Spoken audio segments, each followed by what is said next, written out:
I never meant to destroy my family. I wasn't eavesdropping, I swear.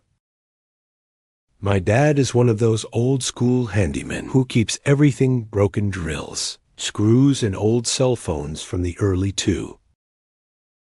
So when Mom asked me to clean out his workshop before their 30th anniversary party, I didn't think twice. In one drawer, buried under a pile of receipts and sawdust, I found a phone, one of those cheap flip models. It was dusty, but it still turned on. When I plugged it in, the wallpaper made my stomach twist. It was a picture of my dad, holding a baby I'd never seen.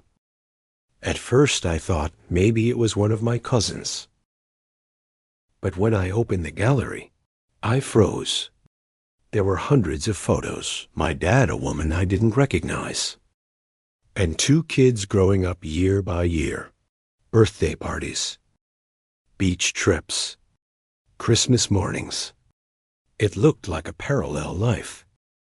I sat there in silence, scrolling through 5 years of smiles, until I hit a video in it. My dad kissed the woman and said, "You're my real family." They'll never know I dropped the phone. My chest went numb. For a moment I thought about pretending I never saw it. But curiosity, or maybe rage, pushed me to keep watching. The timestamps were recent. The last photo was taken 2 months ago. He still sees them. Didn't he tell anyone that night? But when I saw him smiling at Mom during dinner, talking about their love that survived everything, I wanted to scream. And that's when I made the decision. That changed everything. I was going to find her. I told myself I was only going to look, not interfere. But curiosity doesn't stop at boundaries. The phone had messages mostly deleted, but a few remained. One was from a number saved as Mia Red Heart. The most recent read, "Can you come by this weekend? The kids miss you." I stared at that text for what felt like hours. The kids. Plural. I Googled the number. A Facebook profile came up. Mia Torres, mid-30s. Dark hair, a smile that looked almost too perfect. Her cover photo, 2 kids in matching Halloween costumes. One of them looked exactly like my younger brother. At that age. Same freckles. Same smile.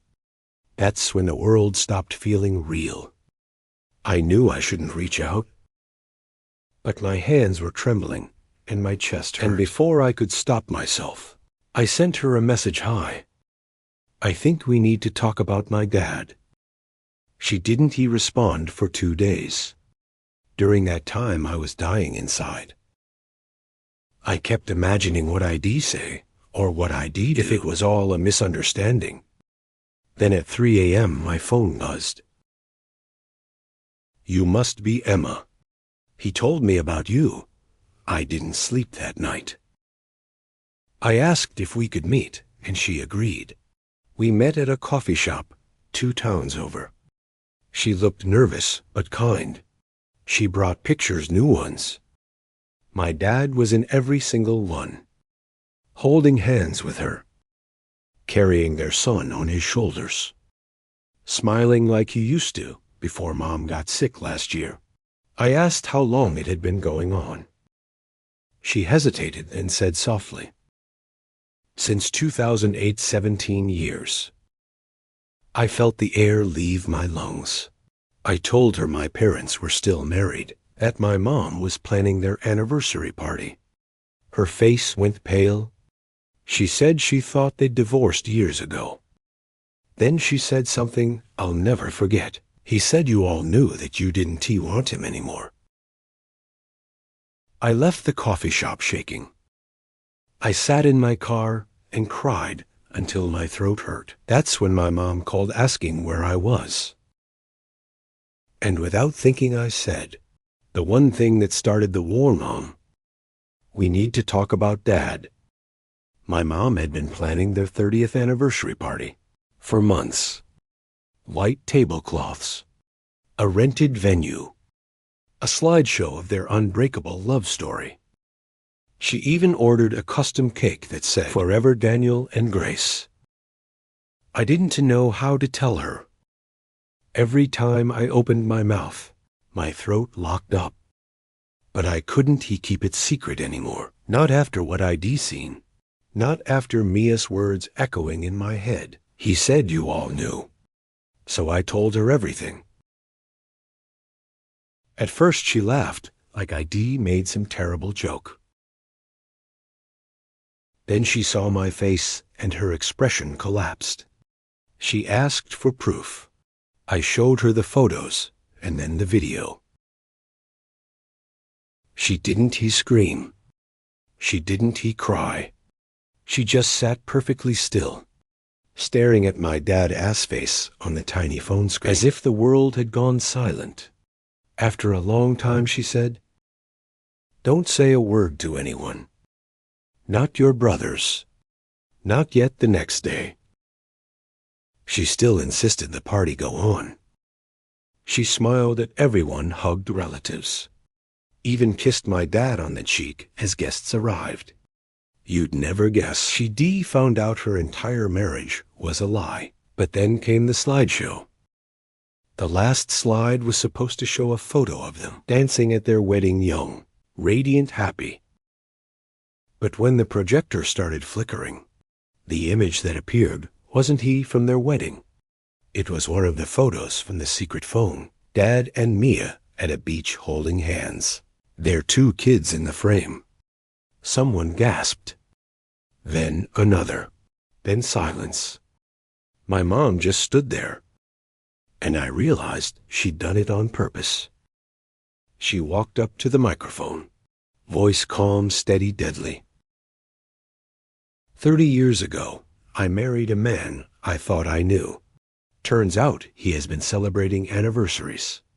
With someone else too. The room exploded. My uncles shouted. My grandma cried. My dad went pale, then tried to deny it. But the pictures were undeniable. I wanted to disappear. But everyone kept turning to me, asking if I'd known.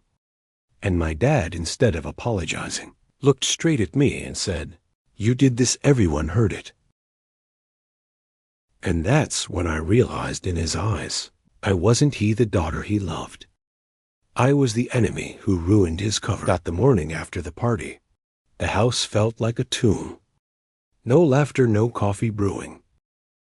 No radio humming in the kitchen, just silence thick enough to choke on. Mom was sitting at the table, still in the same clothes from last night. Her eyes were swollen but dry. She didn't even look at me when she said, "Your father is gone," I asked. "Gone where?" She shrugged. "Does it matter?" I checked his phone tracker. Turned off his car, gone too.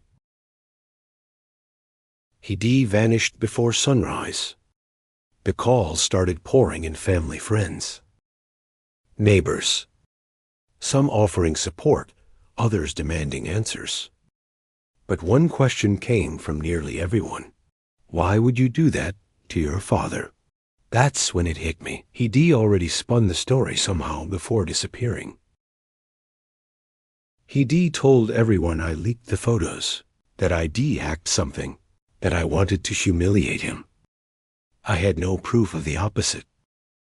No screenshots. Just that cursed phone, which he must known I'd found. Mom tried to defend me at first, but I could see it in her face. Part of her did blame me. She said if you hadn't gone looking, maybe I could just lived in peace. Maybe ignorance would be even better. That cut deeper than anything. My younger brother, Ben, stopped talking to me altogether. He said I'd destroyed their chance to fix things. My older sister Lily moved out that same week. She couldn't stand the drama. Meanwhile, my dad posted a Facebook status of a heartbroken, but praying for healing message, and everyone flooded him with sympathy. I became the villain at work. People whispered, At church, no one looked me in the eye. Even my best friend said, "Maybe you should let your mom find out on her own." I couldn't believe it. The man who lied for nearly 2 decades was being pitied, and I, the one who told the truth, was being condemned. Then one night, a text came from an unknown number.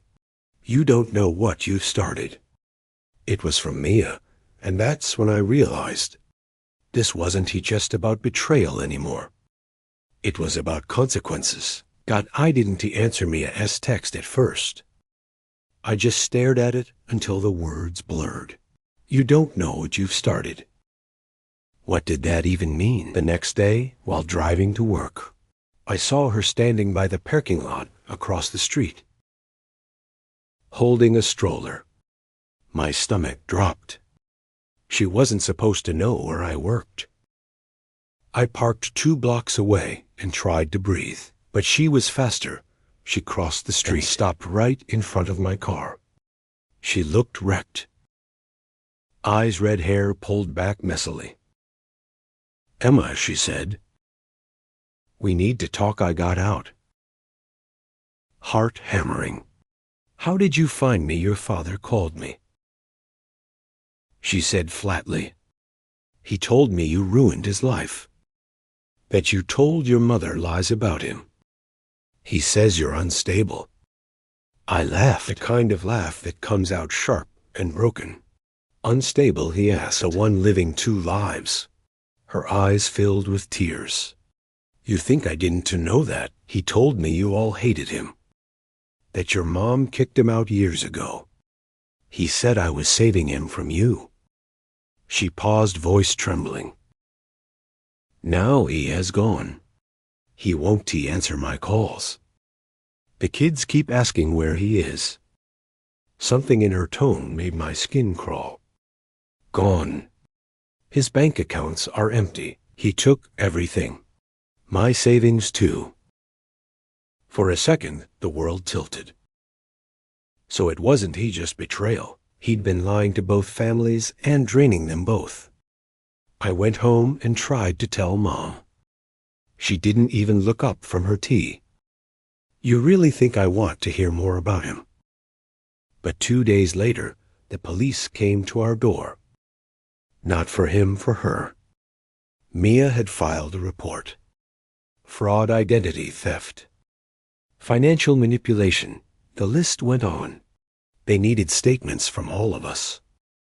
That's when we found out something that made everything worse. My dad wasn't just living a double life. He'd been funneling money through Mom's business under her name, which meant she could be held responsible. Mom broke down for the first time in weeks. She grabbed my hand and whispered, "He is going to drag me down with him." And for the first time, I didn't know whether I hated him more or myself. For lighting the match. The police didn't call it missing right away. They called it avoiding contact. But weeks passed and still no sign of him. No bank activity, no phone pings, nothing. It was like he evaporated. Mom stopped going to work.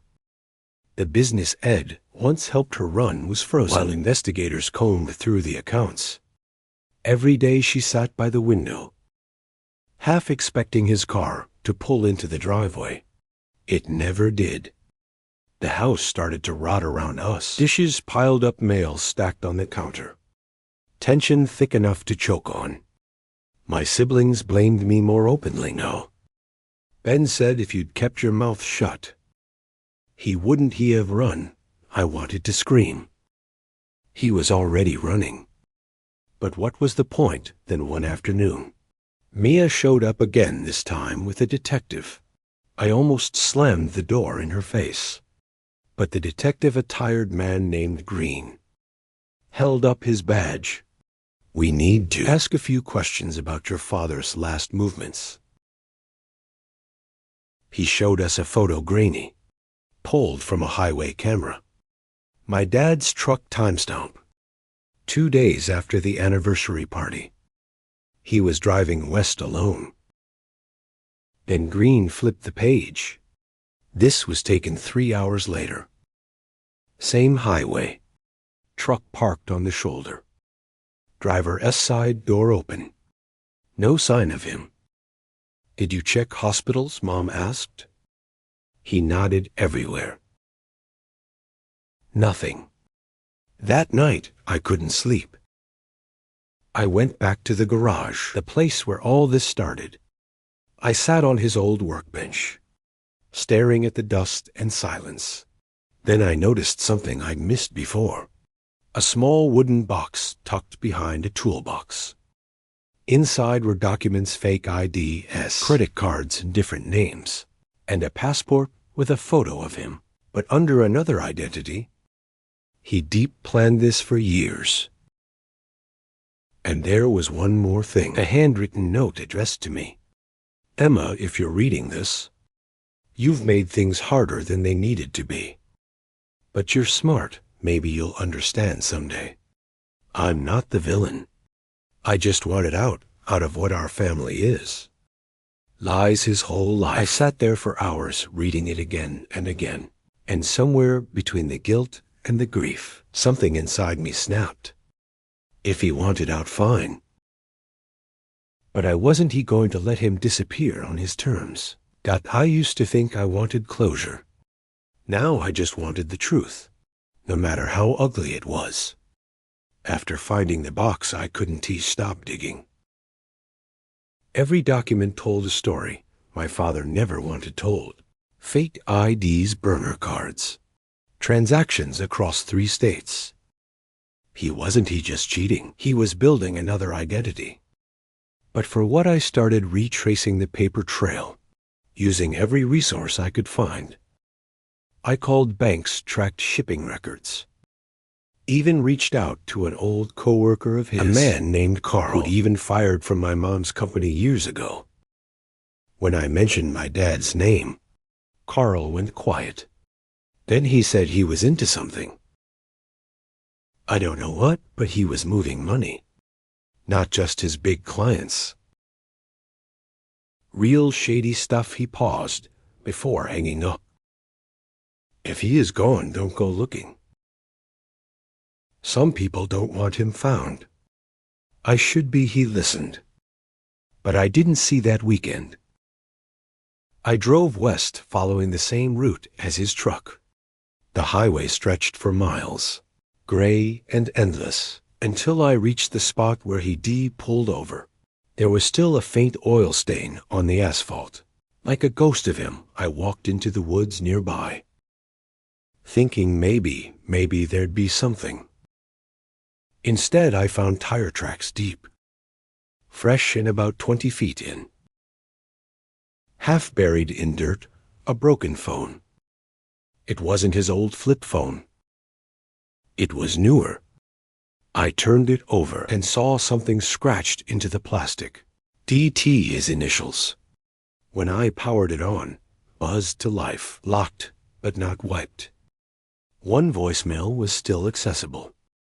It was dated 3 days before he vanished. A man's voice, low and angry. You said you'd deliver by Friday. If you disappear again, we'll handle it ourselves. My blood ran cold. Deliver what that night? I called Detective Green. He sounded surprised. You shouldn't be out there alone, Emma. Stay put. But I could hear typing in the background. He was pulling records.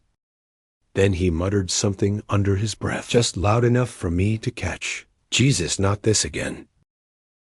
What do you mean again? I asked. He sighed. You're not the first family your father did this to. And just like that, everything I thought I knew about him, about us, shattered again. DOT Detective Green called me the next morning. His tone was different now, less professional, more cautious. Emma, he said, I need you to come down to the station. When I got there, he slid a folder across the table. Inside were photos, grainy surveillance stills, old driver's licenses, employment records. All with different names, but the same face. My father's. Each alias had a different job, different address, different family. How far back does this go? I whispered. Green looked tired. Earliest record we can trace is 1993. Before he married your mother. My mind reeled. That was before I was born. He'd even reinventing himself for decades building, abandoning, rebuilding again. Whole lives constructed and erased, like drafts of a story only he could read. Green leaned forward. Your dad's real name? ISNT Daniel Thompson? He said the name a stranger's name, and it felt like the air was sucked out of the room. He explained that years ago, my father had been investigated for financial fraud involving shell companies and fake charities. He disappeared before charges were filed. When he resurfaced, he changed his name, started over, and met my mom. I asked, does Mom know? He shook his head, not yet. And if you care about her, let her hear it from you. I drove home in silence, hands shaking on the steering wheel. Every childhood memory felt infected now. Every family photo, every laugh. None of it was real at home. Mom was sitting on the couch, flipping through old photo albums. She looked up, I saw for the first time in weeks. I was just remembering the trip we took to Yellowstone. He said it was his favorite place. I swallowed hard. Mom, that wasn't he. His first time there? She frowned. What do you mean? I showed her the folder. The photos. The names. The truth at first. She didn't move. Then her hands started to tremble. He lied about everything, she whispered. Even his name. She started laughing hysterically, bitterly. I married a ghost. That night, she packed a suitcase and left. She said she needed air. She didn't say where she was going. And for the first time, the house was truly empty. I sat alone in the dark, staring at the pile of documents, feeling something I hadn't felt before. Not grief, not rage. Resolve. If he wanted to live a dozen fake lives, I'd find the real one he ran from. I spent days chasing paper trails that didn't he want to be found. Every alias LED to another, every dead end hinted at something darker. He wasn't just hiding from his family. He was hiding from someone bigger. Then out of nowhere, Detective Green called again. His voice was tight. Emma. I think we found him. He sent me an address. A small coastal town 3 states away. I drove all night, numb and shaking, until I reached a rundown marina surrounded by fog. The man running the dock looked up when I showed him my father's photo. Yeah, he said slowly. Name S. Dan, right? Rents a boat here sometimes. Quiet guy. Pays cash. My heart slammed against my ribs. He was alive. The dock worker pointed toward the pier. He was here a few days ago. Left a message for someone. Said if a girl came asking to give her this. He handed me a small envelope. My name was written on it in his handwriting. Inside was a single line. You were never supposed to know. But you deserve the truth. Look up the name Joseph Lang. I didn't recognize it, but Green did. When I called him, he went silent for nearly a minute. Then he said, Emma. Joseph Lang was your grandfather. My chest tightened. That's not possible. My grandpa died before I was born. Not according to these records. Green said, your father testified against a man named Lang in a major fraud case 30 years ago. But what no one knew was Lang changed his name too. He disappeared. The description matches your father exactly. I nearly dropped the phone. My father was my grandfather. He defaked his own identity decades ago, erased his past, and started again under a new name. My mother, his second wife, never knew me. I didn't either. He just betrayed families. He'd even running from himself. Everything suddenly made sense.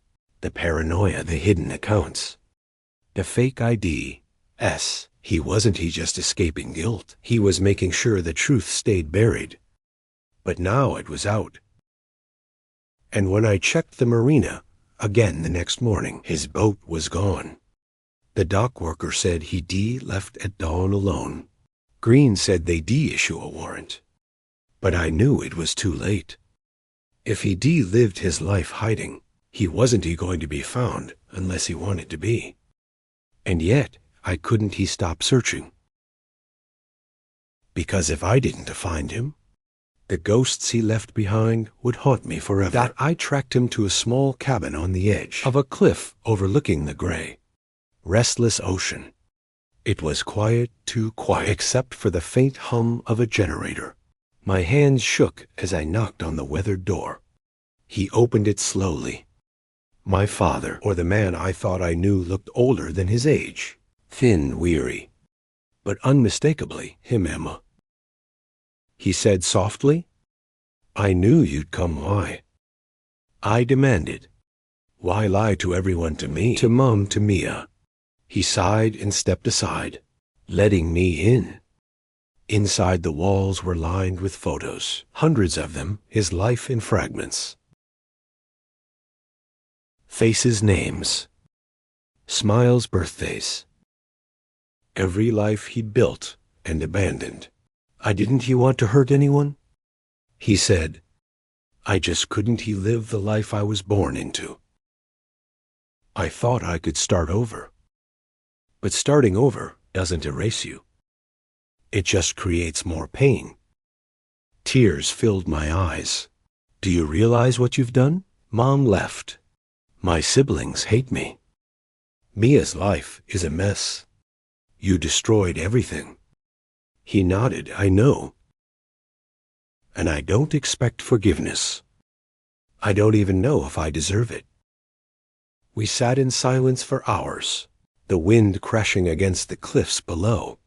For the first time, I saw him as a man. Not just a father, not just a liar.